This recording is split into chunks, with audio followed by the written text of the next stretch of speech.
আমরা গরুকে কী বলি? গোমাতা। তো গোমাতা আজ বিপদে পড়ে আছে, ড্রেনের ভেতরে যাই হোক খেতে গিয়ে পড়ে গেছে, যেই কারণেই হোক না কেন পড়ে গেছে। তো এই রাস্তা দিয়ে মোটামুটি 100 থেকে 200 লোক যাতায়াত করছে মিনিটে। তো কাউরির কি চোখে পড়ছে না? তারা গোমাতাকে পূজা করে, প্রসাদ খাওয়ায়, ঘরে গৃহপ্রবেশ করার সময় তাকে ঘরে নিয়ে যায়, তো সব কিছুই হয়।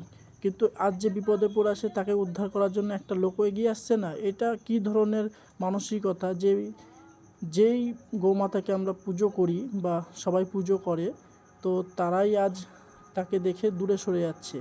আমি তো কোনো সময় পুজো করি না, আমি তো মুসলমান ঘরের ছেলে, তবুও কেন আমার হৃদয় কেন গরুটার জন্য ব্যাকুল হয়ে গেল? তো অবশ্যই এখানটায় ভাবনা চিন্তা করবেন সব সময় যে কোনো ধর্ম খারাপ হয় না। গোমাতাকে যারা পুজো করে তারা কিন্তু দূরে দূরে সরে যাচ্ছে, কারণ কিনা সে ড্রেনে পড়ে গেছে। কই আমি তো একবারও ভাবনা চিন্তা করলাম না তোলার আগে।